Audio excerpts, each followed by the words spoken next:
सावन की बरसात की कहानी। गांव में सावन का महीना शुरू हो चुका था। चारों ओर हरियाली छा गई थी और खेत खलियान पानी से लबालब भर चुके थे। पेड़ों पर नई नई पत्तियां आने लगी थीं और फसलें लहलहा उठी थीं।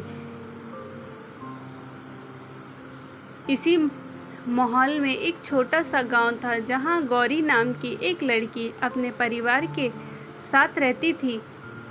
गौरी की दुनिया। गौरी एक मस्त मौला और खुशमिजाज लड़की थी। वो अपने माता पिता की इकलौती संतान थी और गांव के हर छोटे बड़े त्यौहार और उत्सव में बढ़ चढ़कर हिस्सा लेती थी। सावन का महीना गौरी के लिए बहुत खास था क्योंकि वो इस मौसम का आनंद लेने के लिए अपने दोस्तों के साथ झूला झूलती, बारिश में भीगती और मिट्टी के खेल खेलती थी। सावन की बरसात की पहली बूंद, सावन में मस्ती। जल्द ही सावन की पहली बारिश ने गांव को जैसे जीवन दान दे दिया। चारों तरफ बच्चों की खुशी और हंसी ठिठोली की गूंज सुनाई देने लगी। गौरी भी बारिश का मज़ा लेने के लिए अपनी सहेलियों के साथ बाहर निकल आई। उन्होंने गांव के सबसे बड़े पेड़ पर झूला डाला और बारी बारी से झूलने लगे। गौरी ने आसमान की तरफ देखा और बारिश की बूंदों को अपने चेहरे पर महसूस किया। वो मन ही मन सोच रही थी कि इस सावन में क्या खास होगा। सावन में गांव का मेला। गांव में हर साल सावन के महीने में एक बड़ा मेला लगता था। इसी मेले में गांव वाले अपनी फसलें, हस्तशिल्प, मिठाइयाँ और अन्य वस्तुएं बेचते थे। इस साल का मेला भी गौरी के लिए खास था क्योंकि उसके माता पिता ने उसे मेले में अपने लिए कुछ खरीदने की अनुमति दी थी।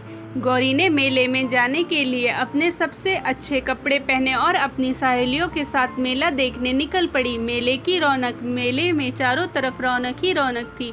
तरह तरह के झूले, मिठाई की दुकानें, खिलौने के स्टॉल और रंग बिरंगी चूड़ियों की दुकानें सजी हुई थी। राधा की नज़र एक छोटे से खिलौने पर पड़ी जो एक मिट्टी का बना हुआ था। वह खिलौना एक प्यारा सा हाथी था जिसे देखकर गौरी बहुत खुश हुई। उसने अपने माता पिता से कहा, वो खिलौना खरीदने की जिद की और उसे वो खिलौना मिल गया।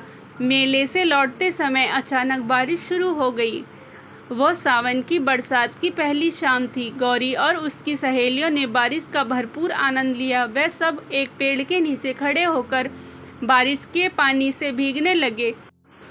गौरी ने देखा कि उसकी मिट्टी के हाथी का रंग पानी में घुल रहा था, लेकिन वह फिर भी खुश थी क्योंकि उसे इस पल का आनंद लेना था। बारिश ने उस रात को और भी रोमांचक बना दिया था। परिवार का प्यार।